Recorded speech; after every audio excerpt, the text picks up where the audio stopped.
term that you'll hear a lot in supported decision making is capacity. But what does capacity mean? Broadly speaking, it refers to a person's ability to understand and retain information, their ability to predict the outcomes of a particular course of action and to weigh the pros and cons, and their ability to communicate the outcome of their decision.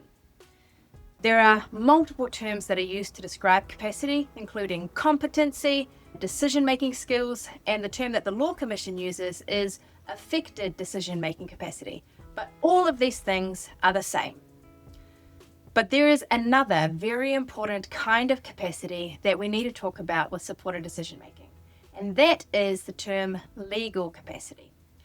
This is a term that is introduced to us by the United Nations in Article 12 of the Convention on the Rights of Persons with Disabilities. What the UN tells us is that everyone has a right to enjoy legal capacity on an equal basis with others and to be recognised as equal before the law. Unfortunately, in New Zealand, this doesn't always happen. The concepts of decision-making capacity and legal capacity get confused and blurred.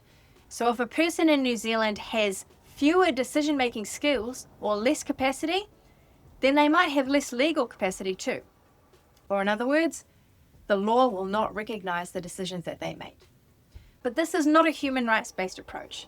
So let's discuss this in a different way. Ultimately, capacity is about how much something can hold. Some things can hold a lot, like this jar, and some things only a little, like this jar. In this metaphor, the water inside the jar is like your mental capacity or your decision-making skills. Some people have a lot, and some people have less.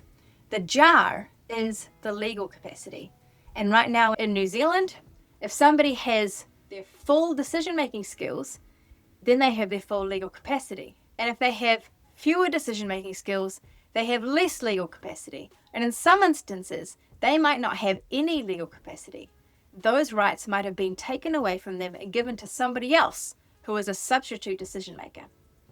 But there's a different way that we can approach this. As the United Nations tells us, everyone should have the same size jar. They should all have equal legal capacity. So, if we put the decision-making skills in the jar with the full legal capacity, what do we do with the gap? What do we do when somebody doesn't have their full decision-making skills or their full mental capacity? Well, simply put, we top them up.